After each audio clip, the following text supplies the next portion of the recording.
Woe to you of earth and sea. Welcome to Satan is My Superhero, a show about art, culture, history, and the devil. I'm your host, Judas Falling. In this episode, I will be discussing the demonic science fiction novel Complete Darkness, featuring our favourite superhero with its author, Matt Adcock. Matt, welcome to the show. Hi, it's a pleasure to be here. Fantastic. Let's kick it off with a little background check. Where were you born? Where did you grow up? Family, kids, job, all that sort of stuff. Cool. Well, yeah, born in South London, but spent most of my life moving around either north or south of London in the UK. I work comms, so at the moment I'm head of communications for a charity. We work in the Middle East, Palestine, Gaza, Lebanon, all those kind of places where people are in real need.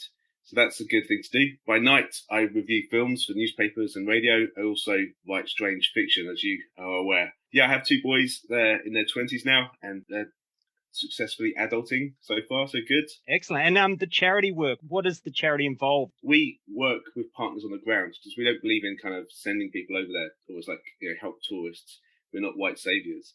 We work with local people who can do the best job helping those around them. So we fund a range of projects, everything from disability care, medical stuff. There's education. There's a brilliant scheme that in Iraq, when ISIS destroyed a lot of the kind of people's just homelands and their businesses, we give them small grants to get started again. So you've got like beekeepers now setting up hives and stuff so they can make a living again. And that kind of thing just feels good. It's a good kind of thing to be a part of. Yeah, no, that's it. It's not the poverty porn that we hear so much about in the West, that these young people, the woke young social justice warriors go over there just to have the selfies with the poor people overseas. No, I don't believe in that. I think, if you can help someone, get themselves on their feet, it's much better than having to then rely on you holding their hand, as it were. Yeah, no, that's good. And it's great to have a job that's satisfying in that way. You feel like you're doing something. It does feel good. Yeah, I won't lie, because the world is so messed up. I think it needs all the help it can get. So if I can put something positive back through my limited kind of communication skills, then that's a good motivation.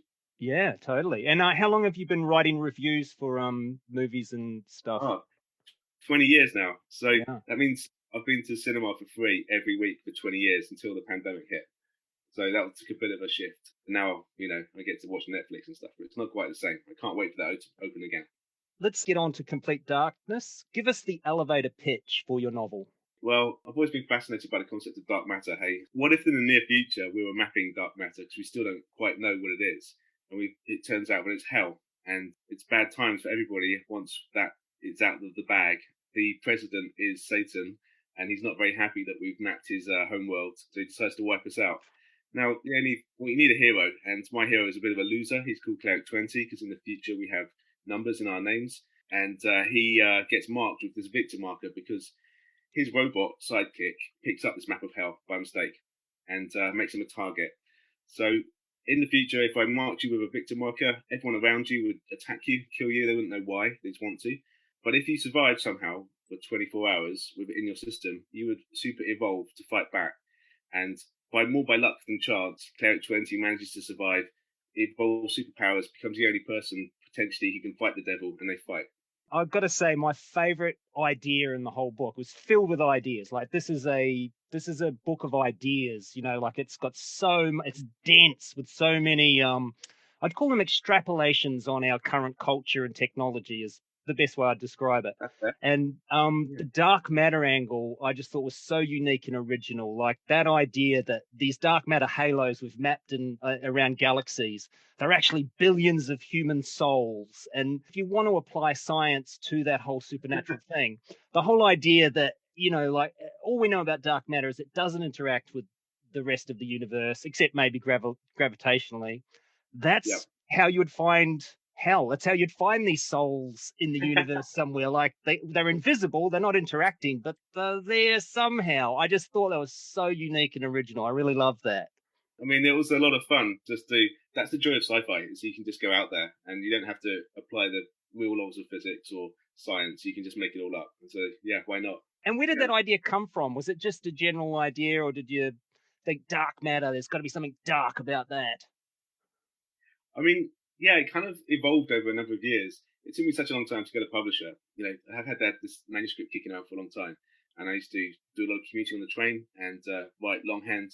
I still have a journal that I keep with me all the time for ideas. That's where the sense of ideas came from, because I met Ian Banks, the great Scottish author. Oh, I'm going to mention Ian Banks because I did notice his influence in your book. Really? Yeah. Oh, yeah, definitely. He's actually the first one I think I reference. I got to meet him. I was a fanboy. I went and got it to sign my book. But he's such a dude that he spends time talking to everyone. He's not like, here's your book now, fuck off. He's kind of like, so he's really nice. He was. I mean, bless him, he's died now. But so he said to me, look, Matt, if you want to write a book, just keep a journal, put your best ideas down, because you might only have them for a second, then they'll be gone. There'll be other times when you have no ideas at all, but you have time to write, then go back to your journal, unpack them, and that's how you create a novel. I was like, that might work, and it did. Yeah, and I was going to say about the Ian Banks, like in the naming of some of your bars and businesses, it's got that Ian Banks flavour to it. I look at that stuff and I go, it looks like that's an easy thing. I just come up with a bar, but to actually come up with those names, it must be quite difficult.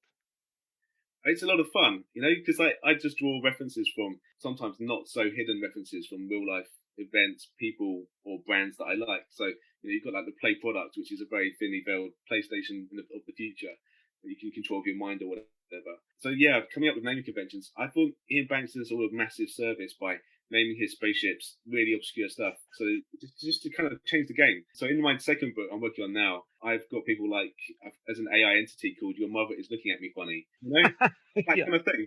Now, obviously, the focus of this podcast is on Satan, but I do want to go through some of your sci-fi elements first.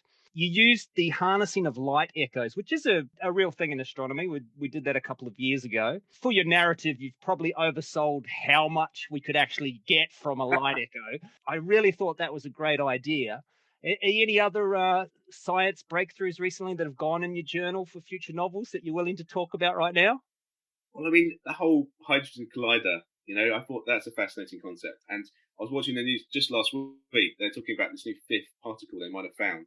I was like, whoa, hello. This could be the start of a dark matter breakthrough. I hope it's not going to work out like dark matters, but, we'll see. I love all that kind of the cutting edge where we don't quite know yet, but we're about to find out, or it feels like we might find out soon. That's where I like to live, in sort of that, and speculate, rather than sort of draw on. I'm not a trained scientist. I don't have a physicist background, although I've just read a great book, because I reviewed for the British Fantasy Society as well, so my to-be-read list is insane. But called ID, and it's about in the future where we have robots, kind of Blade Runner-esque robots running around doing our stuff, but they kind of become a bit sentient. And the writer of that, she has a degree and a master's and a PhD in astrophysics, so she knows what she's talking about. I just make mine up. Because there was a lot of references. I mean, you're obviously a culture vulture, and it fits with you having been a film reviewer for so long. Like that, to me now, a whole lot of this is falling into place for me, having read your book. And like it's just filled with homages and references. And like you had Hive of Scum and Villainy, like one of my favorite lines ever from Star Wars. But I didn't notice any Star Trek references. Are you painting your partisan flag? Are you Star Wars versus Star Trek? Are you a hater of Trekkies, or I just missed the references? No, I'm not a hater of Trekkies. I can appreciate it, but I am a true born Sith believer in Star Wars. I'm still waiting for the one where the Sith win, because they deserve to. Anyway, don't get me started on that. Yeah, well, we have to keep going back in the prequels for that to happen, don't we? I call my firstborn Luke for a reason, so every night I can say to him, Luke, I am your father. Yeah. And he's pretty sick of that now, but he's 24, so what do you expect? I even took my wife when they reissued A New Hope, and she was pregnant with him, like about to drop any minute. We were in the cinema. So he was audibly absorbing Star Wars before he was even born. He got Star Wars fetally. Talking about the references in it, the one that made me laugh, probably like a proper gut laugh, like I really laughed out loud on the train. I was reading it on the train. How they couldn't program in Asimov's 3 laws into the new AIs because the Asimov family still own the copyright. One day when they do create the Global World Church, are they going to have to come to you to license the trademark for it? I do hope so. It won't be cheap. All right, I'm going to put you on the spot here. You had your reference Nostromo 4 as one of the spaceships in it, obviously reference to Alien. So cards on the table, what was the worst Alien movie? Oh, that's a good question. Because, and you can't cheat, can't use the Predator versus one. You've got one from the main four. Okay. My honestly least favourite so far has been the most recent, The Covenant, because I have a special place for all of them in their own way. You know, if you look at the directors they chose, the first four all have really unique and fascinating visionaries behind the camera. So you've got David Fincher doing three. You know, you've got that French, Jacques who did four, yes, they're flawed and they'll never be one and two, but they have fantastic moments. And the spirit of Alien being that kind of eclectic, changed each time. You had one which is a horror house in space. You had two which is an all-out battle and adrenaline rush. You've got three which is like a tense prison drama, with aliens, and four which is a madcap kind of mercenaries in space up against super weirdness.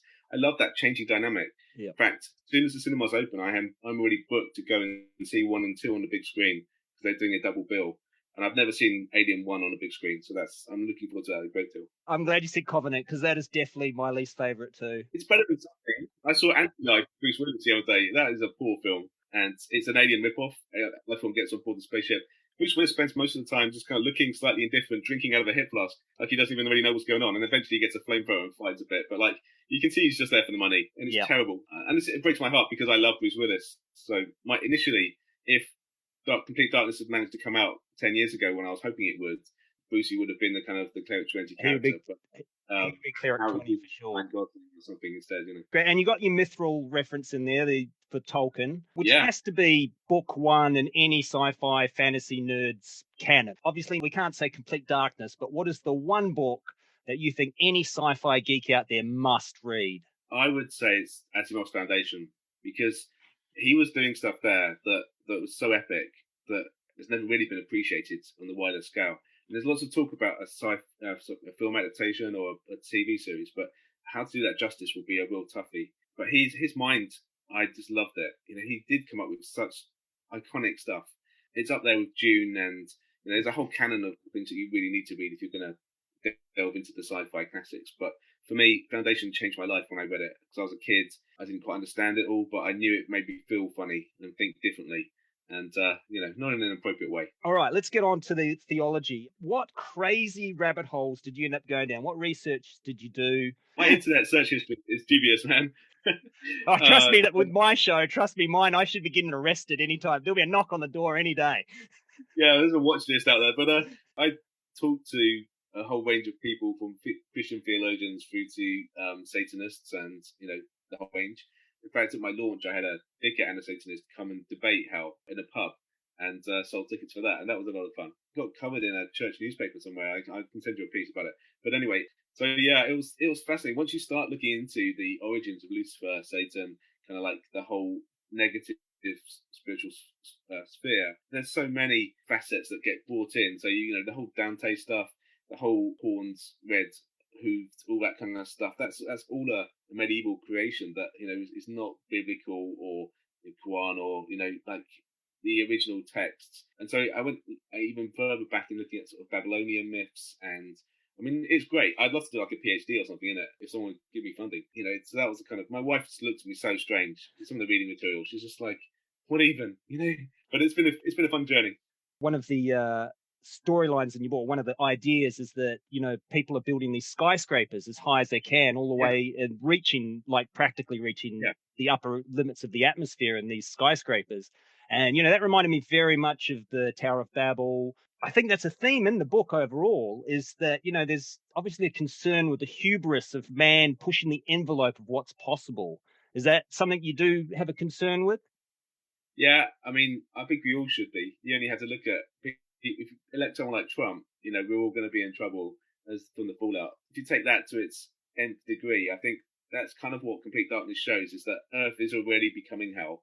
It was all Satan's kind of long game was that, why bother taking everyone to hell if we could just make it happen here? But he gets kind of rumbled halfway through. But in the book, you'll find it's kind of, it's already a paternalistic, patriarchal nightmare going on, where women are like, sex objects, religion is more homogenized. He's kind of done quite well by stealth almost, I'm going to get to those exact two things you just mentioned, because I really, really respected, this is going to sound weird, but I respected the level of misogyny that was in the book, in the fact, not that I approved, don't get me wrong, but I loved the idea that you've extrapolated the you know, the society we've got and pushed it to some logical conclusion it may come to.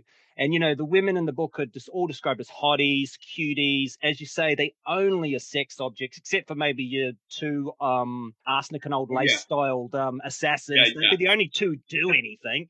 And, you know, you've even got a woman in there who's sucking a guy's toes while he tells her boring old war stories. I was thinking, like, I don't think everyone would get this. Like, have you had any blowback? People gone, oh, you're just a misogynist pig. Like, this is terrible. I have. I mean, people didn't quite get that. And perhaps I should have, you know, made it clearer that that's, but I wanted people to be offended. You shouldn't be like, nice one. This is how women should be. You should be like, aghast at it. That was what I was hoping for. When you're up against the devil, what can you do? Because the devil is insidious to that level. You know, that's what I love about him as a bad guy, in that he's super strong and can like do crazy mad things, but he also can just play the long game and slowly corrupt you and society as a whole. And surely that's, if there is a devil, that would be kind of how I see him playing out. Yeah, definitely. And like things like, you know, you have this reality TV show where people actually die. Like, I think we're not that far away from, I mean, it's a common sci-fi trope. We've seen it in Hunger Games, Running Man. Like, this is a thing we'd see, but I think we're not too far away from it happening. Like, and, you know, there will be one day be a reality show where people get murdered, and that's part of the entertainment. Yeah, especially I think you'll use it for criminal population control, you know? I was writing stuff that I hope never happens. That's what I was doing. It's kind of cathartic in that way. Pretty early on, you get the vibe that, oh, this is a horror, as in this is a horror future we're looking at. This is all things that could happen. And like people being driven mad by advertising. I mean, we're not too far away from that. I mean, look at my screen time on my smartphone. It's terrifying. You know, I'm trying to get it up past 10 hours a day, but I'm struggling with that. You know, again, it's always there, and it's so clever how it sucks you in. I play games on it, and you know, you have to log in at certain times. You have to, you know, all those kind of little facets that you seem harmless, but before you know it, it become a way of life. Yeah, dependency almost. You know, I can see that happening where there'll be mental health issues with people who, you know, if their smartphone breaks or something, it's like, yeah. And that's where the head chip idea came as well. You won't even need to touch your phone; it will be built into you, bio linked to you. Yeah, and which in complete darkness, the devil uses to demonically possess people. Yeah, exactly. And I was thinking with that too. Just I just want to. I'm not an anti-vaxxer, okay? Yeah. Well, on that note, what I was going to say about the microchip is that is one of the leading conspiracy theories out there right now. The whole idea of microchips and how we'll be controlled by them. And I was thinking with your book, you've got so many conspiracy ideas through there. I thought, have you thought about promoting it on the conspiracy theory websites? Because I think there's a market out there for it. Let's go, boy! I'm going to take a short break from the show right now to talk about my sponsors and Patreon. I don't currently have sponsors or Patreon, but if you'd like to support the show, you can do that by buying my novel. It's called Chaos Machine by Judas Fawley. It's available through Amazon. You don't need a Kindle to read it. Almost any digital device will do. Don't forget, Chaos Machine by Judas Fawley.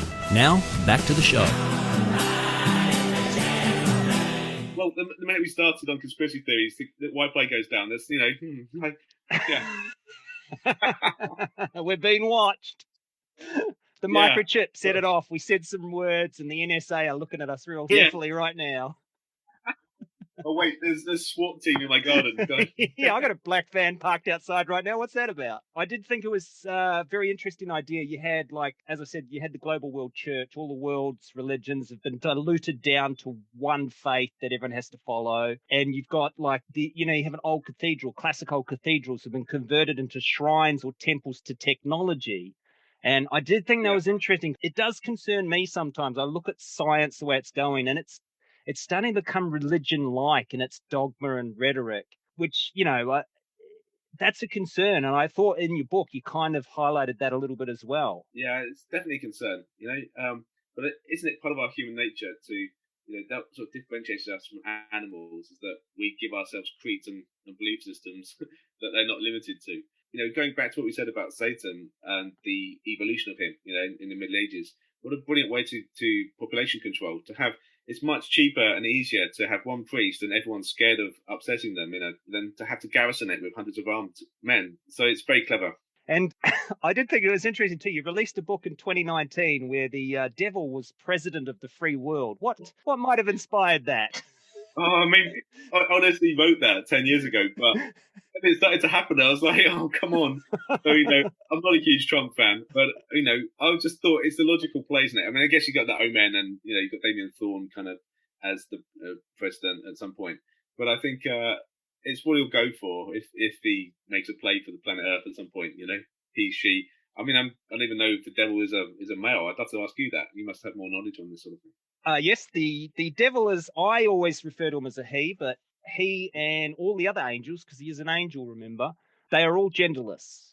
They have no sex. Yeah. Yeah. When I first started writing this podcast, I tried to word it as, I just tried to not use the pronoun of he or him. I'm obviously repeating a lot of scripture, reading out a lot of other things people have written, and I just couldn't avoid it. So I just went, all right, he's a dude. That's the way people see him. We're done.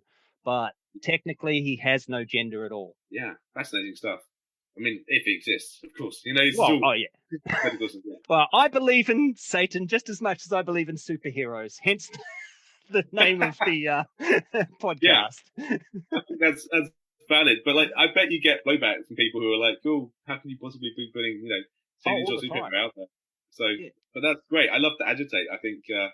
why not? I think people need to be, when a satellite in a safety orbit, it will always eventually crash because it will always come down again. You need those little injections to kind of push you out of your safety orbit sometimes. And so I think things like what you're doing is, and what I wrote, I think those sort of things. Yeah, definitely. I think it's really important to show the most negative things. I mean, that's what drama, if you want to call it, or entertainment, it's always about us practicing. It's modeling scenarios. That's what a play is. That's what a film is. That's what any book is. It's just modeling a scenario so we can psychologically go through it without actually going through it in case we ever have to go through it. Yeah, good point. If I wake up to change a radiator, having seen Saw, I'll know what to do, So. Yeah. Yeah, exactly. What do we got? Oh, yeah. Another one that made me laugh out loud I really liked was the idea of the chrome statue of Keira Knightley leading a bloody and ruthless religious crusade. Is that a statement on the cult of celebrity, or is that just a really funny idea? A bit of both, maybe. I got to interview Keira for one of her films she did. It was Pirates of the Caribbean. It wasn't the greatest film. And I got to choose between Johnny Depp or Keira Knightley. You can only talk to one of them. And all the women in my office were like, yeah, Johnny Depp, how was he? I was like, oh, are you kidding? I went to see Keira. She's funny. She swears and she laughs and she's just like a really down-to-earth type. And she's gorgeous. So I was a massive fanboy. I had to admit. And so I just wanted to put her in there. Yeah. So I just thought, wouldn't it be funny if some fan out there had the tech and the ability to create her into a killer robot that, was unstoppable? It amused me. Or I think that's to any budding authors out there. Write what you'd like to read. Write what amuses you. Because if you read your own stuff back and you're like, just throw it away. I scare myself sometimes when I read back. Like, you think Dark Matters is dark. You should see the journals of stuff I didn't use and the stuff my publisher cut. So that would be interesting. If Netflix ever pick it up for a series or a film, then I'd love to try and squeeze back in some cool hard-rated R stuff that I think we've muted so much of our output at the moment. Well, I think we'd all like to see Keira Knightley in Chrome leading a bloody revolution. I think that would. You would. Another thing I noticed, which was one of the little nuances throughout the novel, was your devil. He never once really seems concerned at all that his mortal enemy God is going to come and stop him. He doesn't even seem to consider it at all. Is the idea that even Satan has decided God's abandoned us? Yeah. Well, I thought that was interesting, and because in a lot of horror films, they're probably the only place where religion has sway and power to actually affect the darkness, but I didn't want to put God in my book because I felt he's so overpowered. He could, if he's omnipotent and all powerful, then he could just click his fingers and everything's back to normal. So that kind of takes it all out of the jeopardy out of it. So if we're struggling on our own and we need a mortal man to become a superhero to protect us, then that gives it more jeopardy and kind of, for me, that was a more interesting tale to tell. Yeah, I always say Satan is the fly in an omnipotence. Like, Yeah. it doesn't work. We can't have this dualistic system. It's if God's omnipotent, then he doesn't have some enemy that has any way of feeding him at all. Great excuse for evil, isn't it? You know, oh, you know, yeah, there's bad people out there doing bad things. It wasn't their fault, really. The devil made them do it. You know, it fights itself. It's humanity's, you know, get out clause. Oh, I also noticed there's a bit of Dungeons and Dragons vibe in some of the language you use.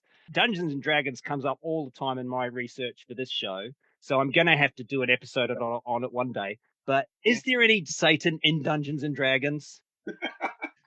I mean, only as the same as there's dragons and there's magic. You know, it's just another facet. You know, it's not demonic. It's a game, and so those who get hung up on the kind of like oh, you know, you play a role playing game, you'll become obsessed, or you know, you have an undue dark influence in your life. I mean, that's a mental health problem. So you know, if it's a subsequent to that, and there may be a correlation between people who play Dungeons and Dragons and people who have mental health problems. I'm not saying there is, because I'm a big fan myself. People are always looking for excuses, and you know, back in the witch hunt days, it was women with power. Let's burn them because we don't understand them. We don't want them to do that. And nerdy, geeky gamers who huddle together and have spells and fight dragons. That was just a red flag to the right wing conservatives, and so they demonized it because it's easy to do. I was afraid you were going to say something like that, because I'm going to have to at some point spend a couple of weeks researching Dungeons and Dragons. I know already I'm not going to find much. You know, good luck, and I'll be tuning in to see if you do, because I may have missed it. This shows so many of the topics I go and research. I'm like, oh yeah, that's everyone knows that's satanic, and you get into it, and you're like, oh, it's just not. Yeah, it's a really fascinating rabbit hole, like you said, to go down. Especially these days, with evangelicals growing as they are, and the fundamentalists getting up. Satan is, I don't think he's been as popular as he is right now since the Middle Ages, quite frankly. He's really had a resurgence in America, and I think D&D will get another run soon. It'll be we'll have another satanic panic soon, and D&D will definitely be part of it for sure. Well, I mean, it's coming to PS5 soon, so you know, the first Dungeons and Dragons on PlayStation 5 will get worldwide kind of a focus on it, and that could kick it off. You know, yeah. That could be exactly what I need. Get Satan over the line. Yeah. Turn him into the pop star I believe he should be. Yeah, why haven't people done that? I mean, I used to be a bit of a goth back in my teenage days, so, you know, Sisters of Mercy and Fields of Nephilim and all those kind of bands. I keep expecting there to be a more overtly, you know, Satan is a pop star. You know, I always thought that was something that was missing. Anything else you'd like to talk about with the book? Is there anything you'd like to plug about it? I mean, I'm turning into a comic, so that's a lot of fun. In September, there'll be issue 1, which is the Starlight Bounce, you know, of the desert scenes, children of Israel kind of getting massacred, all that kind of stuff.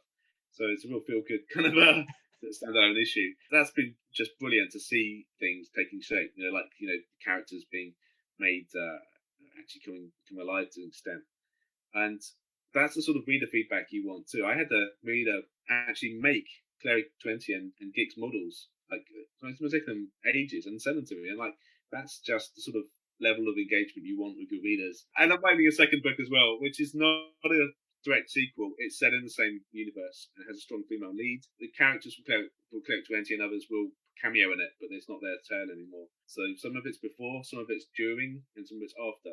So if you've read Complete Darkness, you'll get a lot out of it. If you haven't, it'll still stand alone as another weird sci-fi. Just getting back to your turning the comic, what's the process there? So you've got an artist, obviously, doing the panels, as they call them?